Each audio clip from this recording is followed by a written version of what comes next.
External analysis and strategic positioning. Why is the surrounding important to understand before making strategy? When we talk about external analysis, we're talking about understanding the world around a business, everything that influences it but lies outside its direct control. An important thing to remember is that the size of a company changes how we look at that world. For example, a small juice bar in Stockholm with 25 employees will care mostly about what happens locally, city regulations, rent levels, street traffic, and the habits of people who live or work nearby. But for a national chain with 15 outlets across Sweden, the focus is very different. They're affected more by national labor laws, logistics costs, or new government rules about sustainability. So, the smaller the company, the closer we have to zoom in. The macro and micro perspectives differ on the two. To understand the macro level, we use PESTEL, which stands for political, economic, social, technological, environmental, and legal factors. It helps us map out what's happening in the external environment, in which we have no control, but it influences our business. For the Stockholm Juice Bar, political and legal factors include things like local business permits, food hygiene inspections, and rules about outdoor seating. Economically, rent and wages in the city are high, so they need steady local customers to survive. Socially, they may benefit from a strong wellness culture. People want fresh, healthy food. Now, for the national chain, the focus moves to national issues, taxation, transport costs, and labor laws, all which of course also influence the local bar. Technology also plays a bigger role. They can use integrated supply systems and digital ordering across all outlets. The chain can invest in newer technology easier than a small bar. Environmentally, national sustainability goals push them to use recyclable packaging or reduce waste. So, in short, the small bar focuses on local realities while the chain focuses on national patterns. In Sweden, the juice and smoothie market works like what we call monopolistic competition. That means there are many players offering similar products, but each tries to stand out through brand and customer experience. An example. For the Stockholm bar, competition happens within just a few blocks. They must win customers through friendly service, cozy atmosphere, and unique recipes, not by cutting prices.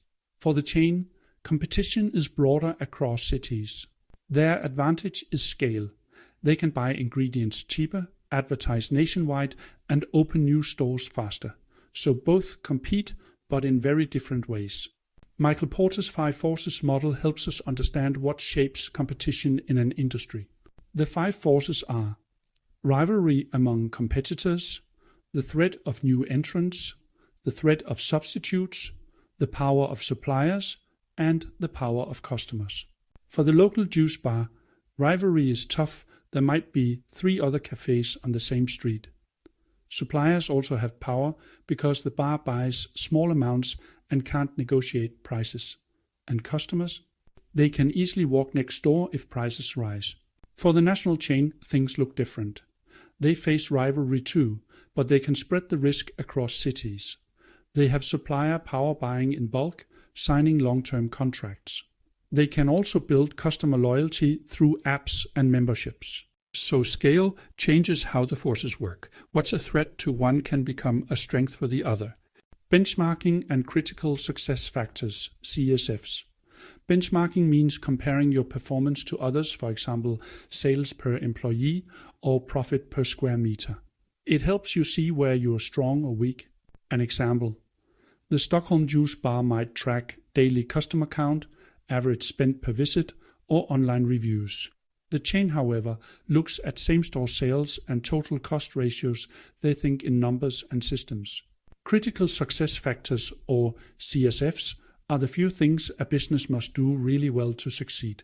An example, for the local bar, CSFs include friendly service, creative seasonal menus, and keeping skilled staff. For the chain, CSFs are consistency, supply chain reliability, and brand recognition. In other words, the bar wins hearts, the chain wins markets. SWOT. Looking inside and outside. SWOT stands for strengths, weaknesses, opportunities, and threats. It combines what happens inside the business with what happens outside. For the Stockholm bar, strengths are personal customer contact and local loyalty. Weaknesses include limited funding and reliance on key employees. Opportunities lie in the health trend and social media marketing. Threats are new cafes, rising rent, and staff turnover. For the chain, strengths are its brand and supply power. Weaknesses are slower decision-making and less flexibility. Opportunities include expanding into new cities. Threats are market saturation and rising logistics costs. So while the bar must stay agile, the chain must stay efficient. Taos takes the SWOT one step further. It's about creating strategies by matching strength and opportunities or by minimizing weaknesses and threats. The local bar could use its strong relationships as strength to launch community-based health events, an opportunity. Or it could reduce dependence on a few staff by training new employees, fixing a weakness. The chain could use its brand strength to expand into new towns or use its scale to renegotiate better supplier contracts to lower costs. Taos moves the company from analysis to action, from understanding to doing. Two views of the same world. So, what do we learn from all this? External analysis isn't just about collecting data, it's about choosing the right lens.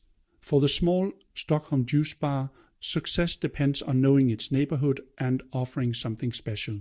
For the national chain, success depends on efficiency, consistency, and a strong, trusted brand.